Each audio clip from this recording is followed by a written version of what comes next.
Everybody, welcome to Impact Theory. You're here because you believe that human potential is nearly limitless, but you know that having potential is not the same as actually doing something with it. So our goal with this show and company is to introduce you to the people and ideas that will help you actually make good on your potential. All right, I'm really excited about today's guest because he thinks about shit deeply. He crawls inside important ideas like an intellectual archaeologist and roots around grubby fists and all until he finds the narrative thread that makes those ideas accessible. In an era where people will tell you the only thing that matters is entertaining people, he's built a wildly successful YouTube channel with roughly 1 million subscribers that proves there's still a huge market for depth.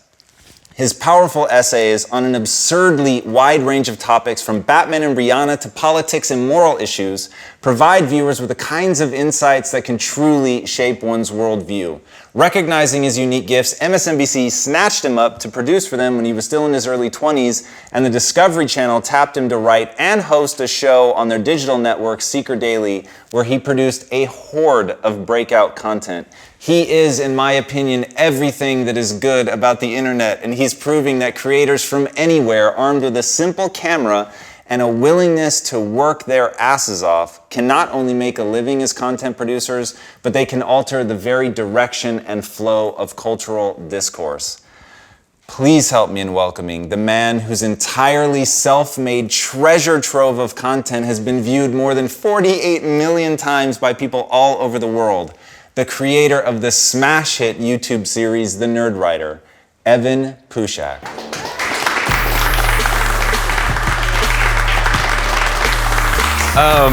What an introduction. Dude. I want that on my tombstone. I would love it. Cool, man. Well, honestly, the intro is sort of the hurdle for bringing people on the show. It's like, am I willing to do enough research about the person to be able to write that? Yeah. Am I going to get something out of it? And researching you was really awesome. So Jason Silva put you on my radar. Jason's a great guy. And I am eternally indebted to him for that. And not being super familiar with the essay format on YouTube was really, really interesting to see the diverse range of topics that you cover, which of course then led me to trying to find out like what is the mission statement that you guys have. Yeah. So the concept of cultivating worldview, what exactly does that mean? Well, it was something that launched the whole idea of the show, and that was that when I had graduated college at Boston, I had this very strange, sort of frustrating feeling that I knew a lot of things, but I just didn't know how they all connected. And I felt like I was constantly consuming contradictory information. And it just really bothered me because I felt that I didn't have a foothold on my own knowledge. And so worldview for me was a kind of organizing principle of how do all the things that you know connect? How do you build a worldview in which you're building bridges between the different spheres of things that you're learning? And so cultivating is what you know and how those things connect. And that's what the show is. And I want to show people how I built my worldview. Not so that they can adopt it, but so that there can be a template for doing it yourself.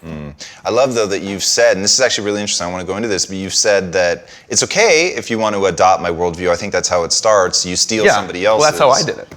So walk me through that, because I think seeing the way that you do it is maybe, it's certainly as important, maybe even more important than the actual worldview that you present, which is very coherent and very compelling. But how does that process look? If it starts with stealing somebody else's while you get the momentum going, like how do you progress beyond that? Well, you have to learn how to think. I mean, that's the first part of it. Ralph Waldo Emerson, who's one of the early thinkers that really blew my mind, said that a young man reveres men of genius because to speak truly, they are more himself than he is. And that is the perfect sort of way to think about being young and trying to build a mindset for yourself, is that, when you read the great philosophers or just the great thinkers about anything, what is so enlightening about them is that they knew how to say these things. They articulated them in a certain way that when I read them, and a lot of Emerson, almost all of Emerson, when I'm reading it, it was like this series of revelations where it was like, yes, that is what I was thinking about this. This is what I want to say about it. And so Emerson is right. He was more me than I was at that moment because he was articulating those things. So, you start off by adopting the beautiful thinkers and beautiful articulators of the past. And then by just applying a little bit of critical thinking, you're going to sort of carve out your own statue. You're going to carve away the things that, don't mesh with you, and you're going to add on the things that do. And that's a long process of cultivating something that you can sort of have and use to judge all incoming information against. Yeah. It's interesting because without sort of that eloquence was sort of how I put things together in my own head about, people often talk about thinking unique thoughts, right? And that's like a big obsession. It's not a unique thought, whatever. And I thought, wow, I'm not sure that I ever really have unique thoughts. What I'm trying to do is take in enough information that I can make unique connections, right? So what you're saying about paring away the sculpture until only you remains, actually pretty beautiful. Was it Michelangelo that said that? Like I carve away the pieces that aren't David or whatever until until its form is finally revealed. It's actually a really interesting way of thinking about it. Why do you think cultivating a worldview is useful? I think it's useful because it provides a foundation through which you can act. It's hard to act in the world in an intentional way without having a base or a foundation in which you feel stable and you're comfortable with. That was the kind of anxiety, the cosmic anxiety that I was feeling at that time when I was a little bit younger, was that I don't know how to move forward here because I don't feel like I'm stepping on something that's solid. I feel like I'm stepping on so many clouds, and it's sort of, it was disorienting. And so when you start figuring out what your worldview is, which is just another way to say, when you start to figure out, what your morals are and what your philosophy is as a individual person, but also how that relates to the world, the way forward looks a lot more clear because it almost becomes inevitable what you have to do. When you make a moral decision, you're making a decision based on how you should. It's based on how you should act. So, once you start to get a handle on it, I think the world becomes a little bit less scary and your actions in it become a little bit more certain and intentional. I think that's what we're all trying to do. At least that's what I was trying to do back then. It's a really great answer. So I love that metaphor that you're using of it feeling like you're stepping on clouds, sort of that squishy, marshy, like, am I about to fall through? Yeah, like kind of vibe, which exactly. very much I had in my early 20s for sure. Do you know Pete Carroll?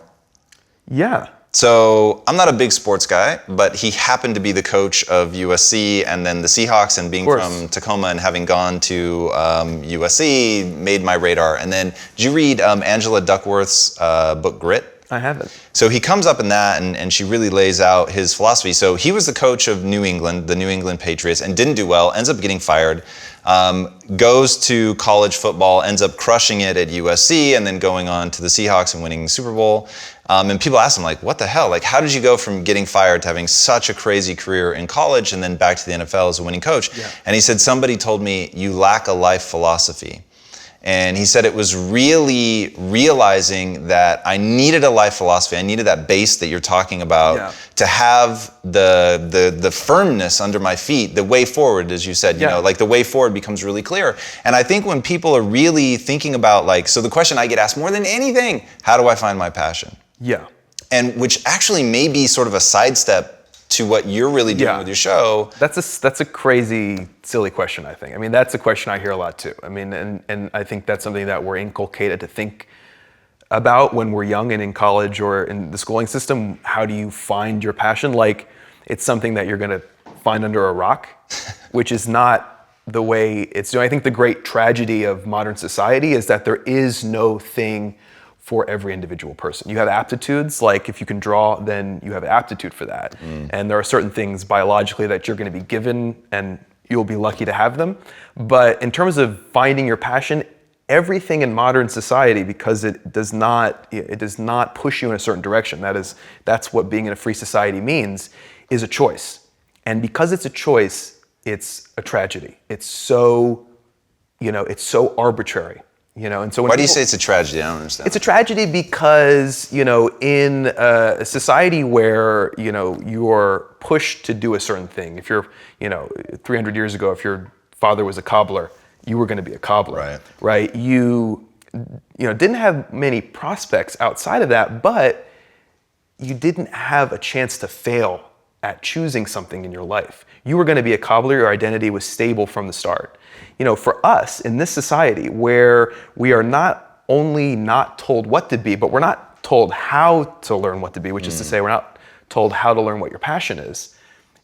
It only comes down to a choice, and the choice is arbitrary. And I think people and myself, there's a difficulty in overcoming that fact, because we want to believe, and the messaging we're given is that there is something out there, there's a passion out there for you that you have to discover and wait for it to like a soulmate. Reveal itself, like a soulmate. Yeah, but the real truth is that you just have to choose. Choosing, is, when it's not based on anything, is scary.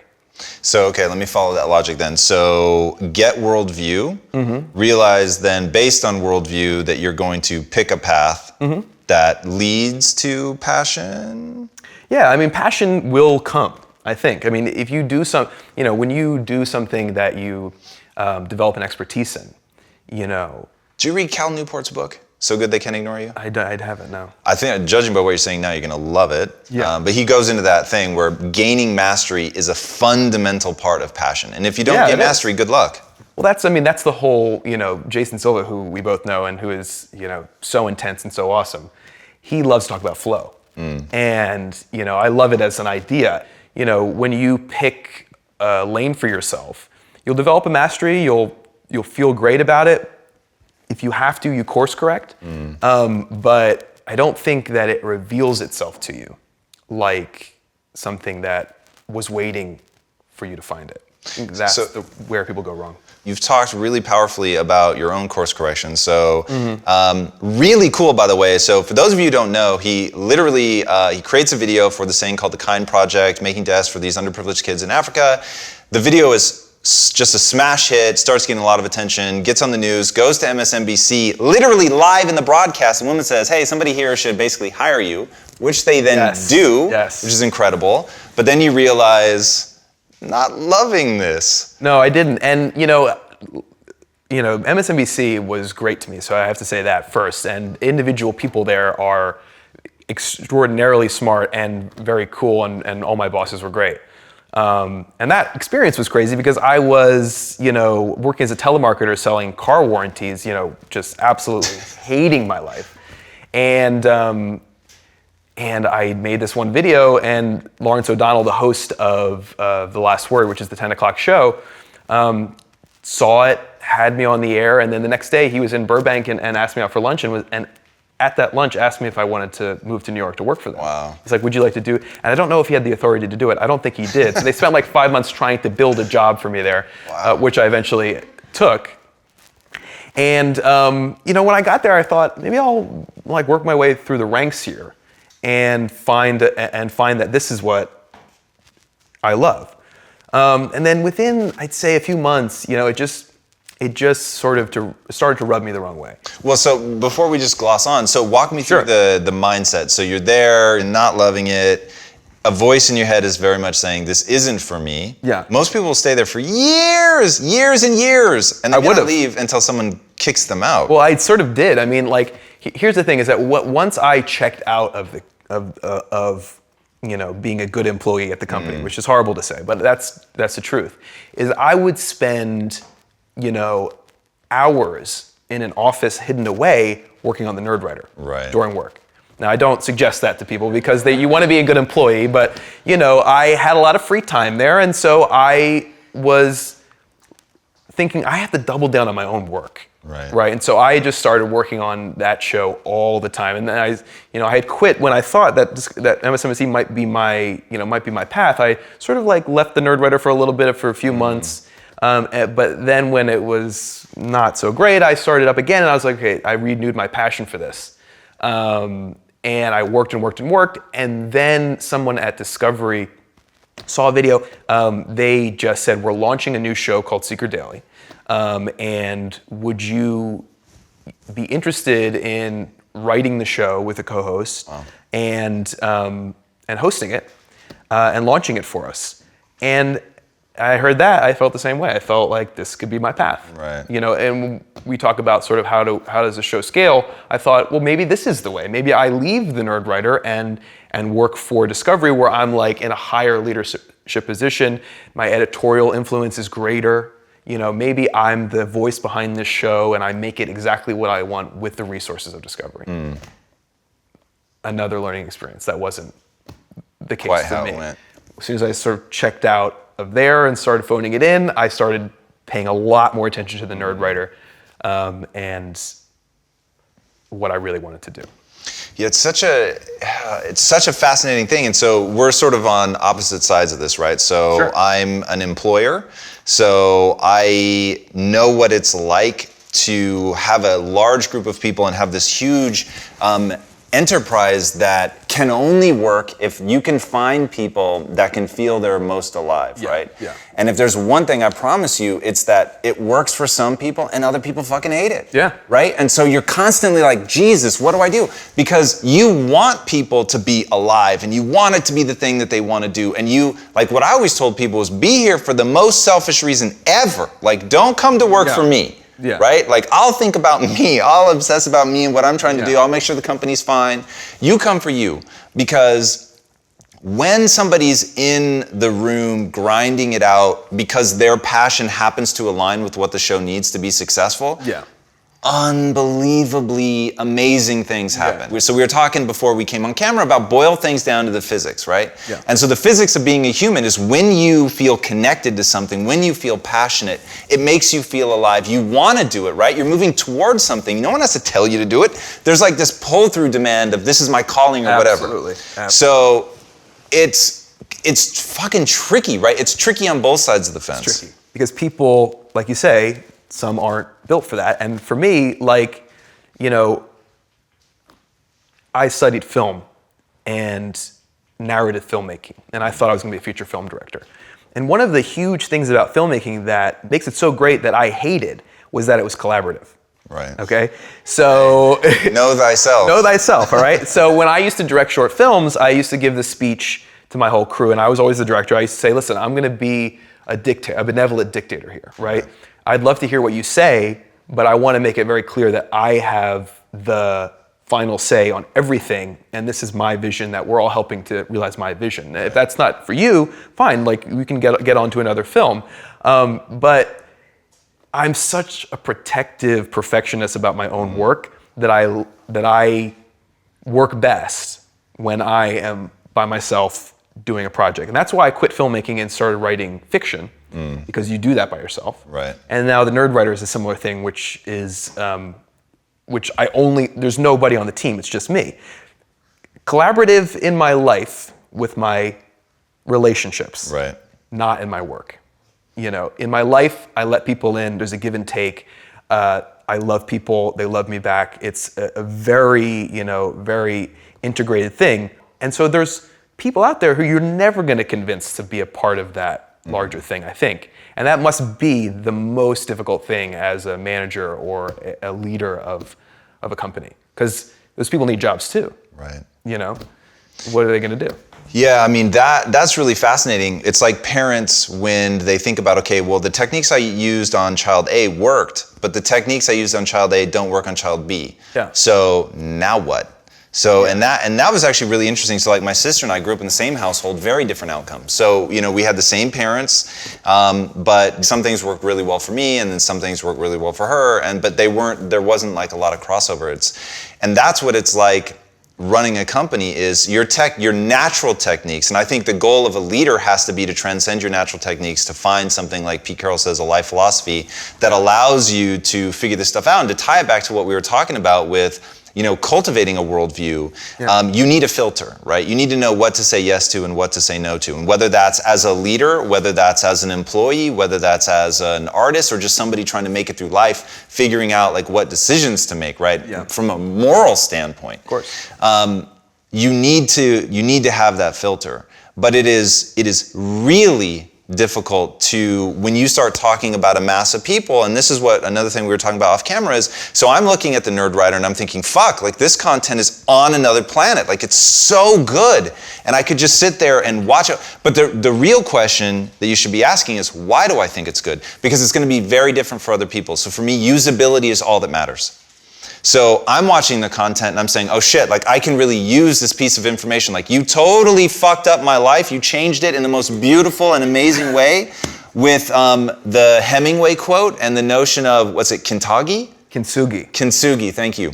Yeah. So I'm watching that episode about Kintsugi. The record player of my life skips, grinds to a halt. I'm like, this is unbelievable. Yeah. And the Hemingway quote that you threw in, which I had never heard, immediately put it on my list of like life-changing quotes, is life breaks everyone and some are stronger in the places that broke. Yeah. I was Great quote. Whoa. Great writer. Walk us through that concept, that art form, what it is, how it's impacted you. So interesting because that's a video that I've probably gotten the most personal feedback about. And the concept is sort of simple. In Japanese culture, they have an craft art called kintsugi, where when ceramics are broken, they don't throw them out and buy another, or create another one from scratch. They put the ceramic pieces back together. But the way that they adhese them is with gold, a kind of gold, adhesive gold, sparkly, It's almost like a mortar material. Or something. Yeah, it's beautiful. And so you get these pieces that are broken, but at the cracks are more beautiful. And I thought, that is such, a perfect metaphor. And it's not my metaphor because it goes into the Buddhist concept of wabi-sabi.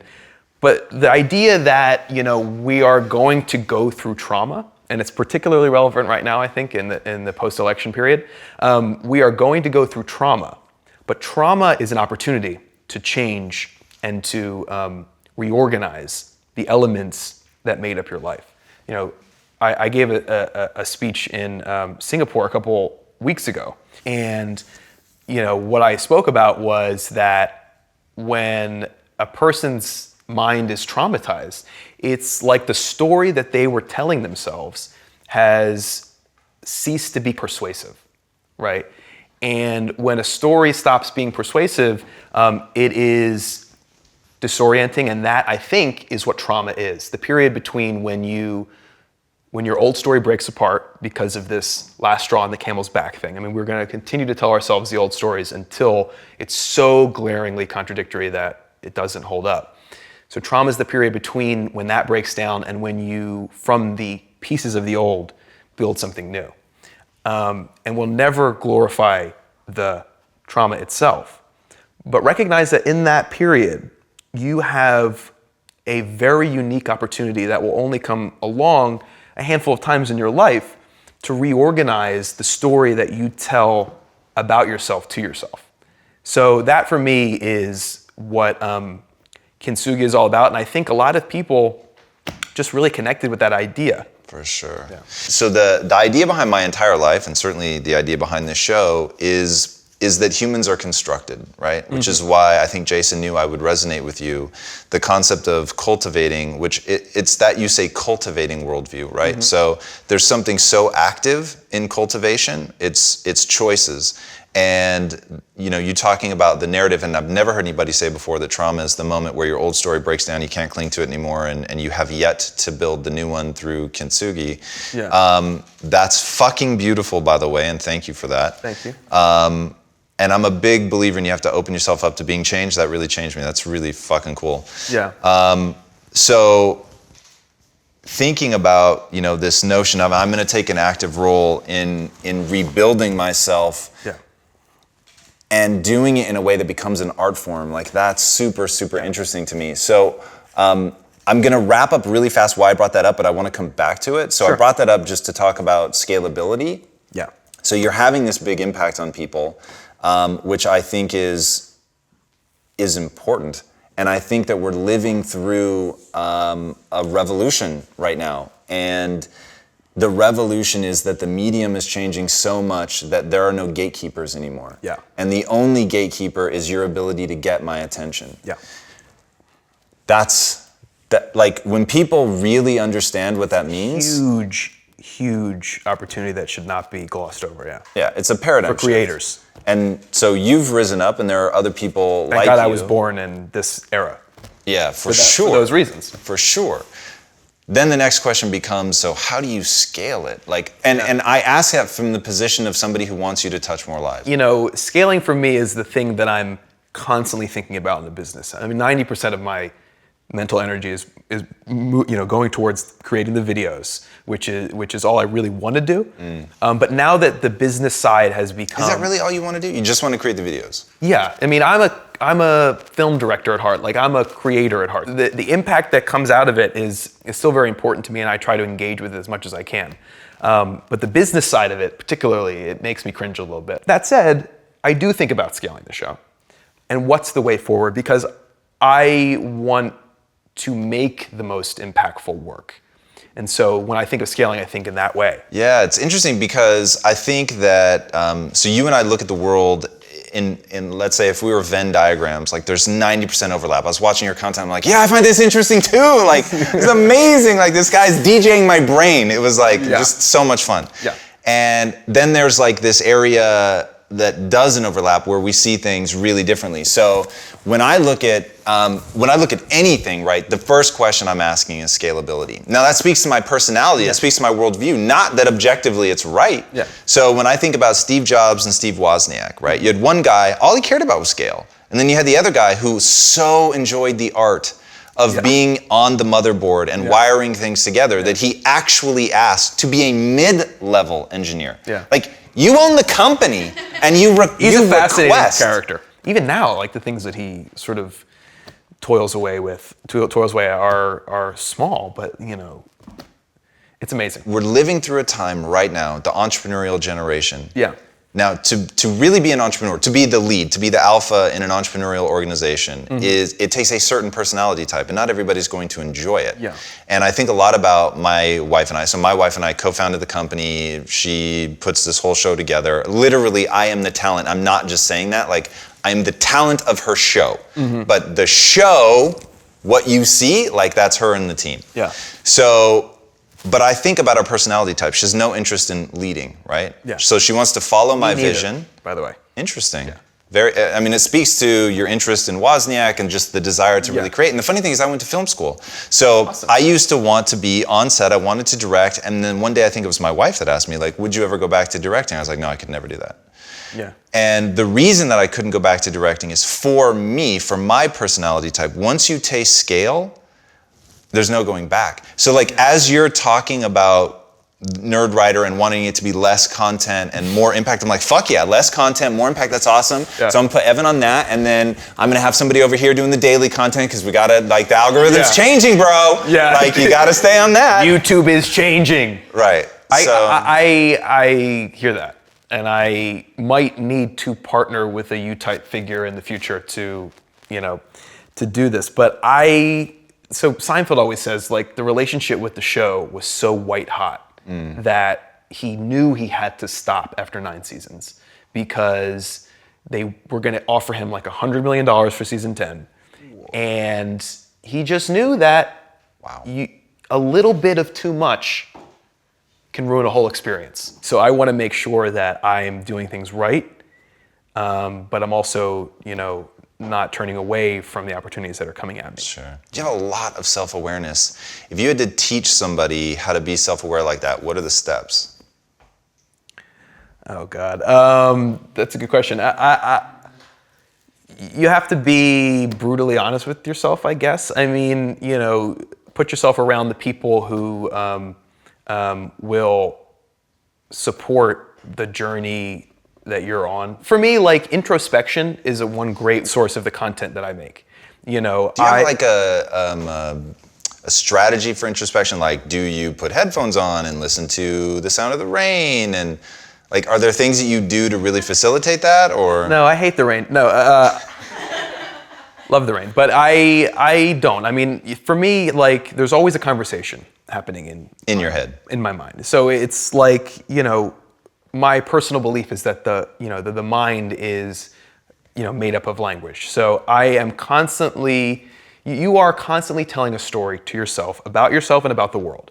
And it's got those two facets. If you just take the time, you can listen to it and make it explicit. Best way to do that is to write it down, right? That's because interesting. you don't think without writing. There's no thought without language. So you have to make it explicit. When I just graduated school, one of the first things I did is I read all the philosophy that there was. I started from the pre-Socratics and I went all the way down to the 20th century and tried to just get all the big benchmarks and read all the books. With a particular bent for Albert Camus, if I remember correctly. Yeah, I mean, he was definitely a watershed moment. But I, after that, wrote this thing called A Discourse on Truth, right? And I had it bound up at Kinko's, and it looked really nice, and I had the perfect font, and I got A4 paper, and I made like 100 copies of it. And it was this like very highfalutin, kind of very pretentious, worded thing that went through truth and ways to know it and things like that. And I gave it to all my family and my friends who were like, what is this thing? This looks like he just, So, but it was so important for me. And when you learn how to listen to your own story and write it down, I think self-awareness is like an inevitable byproduct of that, because you get addicted to knowing what you think about something. Yeah, I think there's this weird state we all have. We're operating on old memories and we're operating on things that we read but we haven't really like retained. As soon as you start transferring that whole messy, cloudy, misty area of knowledge into explicit knowledge, you're gonna start seeing a lot more in yourself and what's out there. And so my advice is to write. Just write, and the rest will follow. The story that you were telling about the journal that you wrote is, what was it, The Truth what? The Discourse on Truth. The Discourse on Truth. At all fine bookstores. It's actually pretty interesting, and it made me think about how people, because I know what your family was thinking when they read it, like, oh God, yes. Right? Like, it's pretentious. He graduated from school, doesn't have a job, but he's gonna do this. Right. But here's the thing, like when people see little kids like learn how to walk and like, they stop peeing the bed, they're, oh my God, right? They're ecstatic, they're over the moon. Yeah. But we should be thinking the same thing about intellectual development, right? Yeah. Because maybe that was like a little cringeworthy or whatever. Certainly. But it's actually a really important exploration. So I went through a similarly cringeworthy thing in my late teens in high school when I got really into Eastern philosophy. Yeah. And so like I had the answer for everything, right? Yeah. So be like water, my friend. Yeah.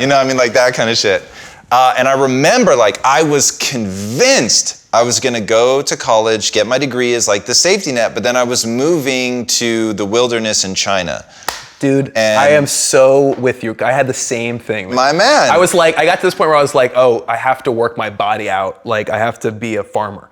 And I went to work on a farm. Nice. For like a few months. Wow. Because I was like, right, this is the inevitable last step of this journey that I have to go on. So I have to do it. And then I thought, well, I'll probably have to just be a monk for 10 years. And I was like considering the ways of telling my family that I wasn't going to be able to contact them because, in monk school, you can't contact anybody. Monk school, I like that. That is badass. Tell me about the farm. I went to Normandy in France through a program called HelpX, which was like you live in someone's farm and they feed you and you work for them. Eventually I got over that, thank God, but I'm going to guess you actually learned some lessons from that kind of hard-ass work. Yeah, you do. You learn to persevere through, through pain, because working a whole day, moving branches or moving heavy pieces of wood is so, it's so exhausting. And people who do that for their whole lives, I only did it for a very short period of time, but it was very illuminating in that way. It's that you just have to keep working at it, and eventually you'll finish. But that was a direct outgrowth of the philosophy thing that we were talking about. It was like, this is the path, I have to take it. That's really fascinating. So that's how I think of the gym, by the way. For me, it's I haven't mastered that yet. When I was a kid, I always had to have a job during the summers. And because I was so insanely lazy, I would take whatever job my parents would get for me because I didn't want to go apply for a job. So that meant it was always manual labor. So I worked in a paint factory, I did a paint store, I worked doing literal like hard labor. There was one summer where all I was doing was odd jobs, so I spent some time smashing concrete with a pickaxe and like just doing all this stuff that is, your mind literally is, if you have a certain personality type, and I think that we share that, like your mind is just racing, get me out of here, or you go into a Zen state, right? And you find this way to separate your mind from your body so that your brain can like go explore, go daydream, be somewhere else, be creative, while your body is set to this task. But it's actually one of those periods where your mind does a lot of really productive thinking because you so want to escape the reality of what you're doing at that moment that the only place to go is in. And I actually found, so I loved your explanation about write it down, it makes it concrete, and it takes this sort of ephemeral mush and turns it into something very real. I felt that way about having manual labor to do because my body was taken care of. There were no distractions, oddly enough. There were no distractions from my physicality. I was totally engrossed in this thing, right? This amount of cement has to be broken apart. This vat of paint has to be cleaned out, like whatever it is. You sort of set your body to that task. Do you read Kurt Vonnegut? Of course. All right, so I forget which story it's in, but there's one where the people can move their body in a direction and then send their mind in the opposite direction. They can actually exit their body, which I always, that felt so true to me. Because that was what manual labor was for me. I would send my body over here to do something, and then I would turn my mind to this way to deal with some intellectual pursuit, some either film idea or who knows. But in doing that, really learning to go deep, that's why I was asking you like what your process is. In fact, one of the first questions I wrote down that I wanted to ask you was, what is your process? You've done such a good job of taking a subject, like Rihanna's work song. Like you've got a whole fucking like show about that song. Love that video. How is this happening? He made a show. He spent a week on this song, and it's really interesting. Hardcore week. How did you train yourself to go deep like that? I think when you write a lot, it makes it a little bit easier to compose a story, right? So that part of my brain and mind is still primed for taking information and composing it into something that is persuasive and like a story. So every week or whenever I come up with something for the Nerdwriter, it's usually a combination of some kind of introspective thought process that I want to talk about, and something from the world that I've consumed that I think is interesting and like to talk about. And it's like, oh, there's a good interaction between those two. Let's see what I can do there. So once I have that, which is the hardest part because ideas are just a bitch, then I research very intensely for a week or 2 weeks. Do you give intention to your subconscious at all? I forget who it was that said it. Maybe Einstein? Oh God, it was one of the like big scientists who said, never go to sleep without making a demand of your subconscious. And I thought, wow, this guy has accomplished a lot in his life, so I'm going to take that pretty seriously. Well, I mean, there is a truth in that your mind works out problems when you sleep. So yeah, a lot of times I will be totally stuck on something and go to sleep and wake up the next morning finding that I've solved that persuasive problem, whatever it is. That's awesome. Yeah. All right, so what's the impact that you want to have with your life? With my life? I don't know. I mean, you said earlier in the interview that you saw something that was in one of my videos and it sort of stopped you in your tracks and helped you think a different way. Like I've been talking about a lot in this interview, for me, We learn by saying, not thinking. We learn by articulation, and articulation is what makes the world go round, right? So the impact I want to have is I want to articulate things in such a way that people actually view a different world than they viewed before they heard what I said about it. You know, because the world and our minds are made up of language, and when you find a new way to, write that language, you change the world and you change people's minds. Man, thank you so much for coming on Cheers, the show. brother. It's absolutely It's been awesome. incredible. It has been fantastic. All right, where can these guys find you online? You can go to the Nerdwriter on YouTube. If you just type in the Nerdwriter in Google, you'll find it. I have a Twitter as well, but I mean, it's all happening at the Nerdwriter show. So watch it, subscribe. All right, guys, be sure to do that. You're going to want to go deep in this man's world. I promise you, it doesn't matter what you are interested in. He has gone down that rabbit hole, and he has come back with the nuggets of gold that you need to understand, in his words, to open a new door for you and show you things in a totally new way, to help you put unique connections between things that you never would have imagined before. The idea of actively cultivating your worldview, of building that platform and translating it from clouds that really feel like you're going to fall, you're on unstable ground, and making it this platform that's actually going to let you find out what you want to do, how to move forward, pivot. If you're later in your life, it doesn't matter. Going in and learning how to think, learning how to objectively critique these things and really go in and discover a truth that you don't see when you're skipping across the surface. And what I love is he will do the profane, the profound. He will go on pop music and make you realize that there's a layer of depth and interconnectivity that you never could have imagined. But then he'll also break down Gotham City through the ages and deal with comic books. It is fucking incredible. It is a whole universe unto this man. And the most amazing thing that you're going to take away is you're going to realize that there is a whole universe unto you, and he is going to help you tap into that. So subscribe, drink deeply of this man's stuff. It is unbelievably great. Evan, thank you so much for coming on the show, man. It was a My pleasure. Please give it up. Guys, Thank you. You know, this is a weekly show. If you haven't already, be sure to subscribe. We are trying to get as many amazing people like this on the show as humanly possible. And if you rate and review, that will help us out. So go to iTunes, Stitcher, let us know what you think. Tell the world about the show. And until next time, my friends, be legendary. Subscribe! Thank you, man. That was awesome. That was fantastic. It's a lot of fun. Thank you. Hey everybody, thanks so much for joining us for another episode of Impact Theory. If this content is adding value to your life, our one ask is that you go to iTunes and Stitcher and rate and review. Not only does that help us build this community, which at the end of the day is all we care about, but it also helps us get even more amazing guests on here to share their knowledge with all of us. Thank you guys so much for being a part of this community. And until next time, be legendary, my friends.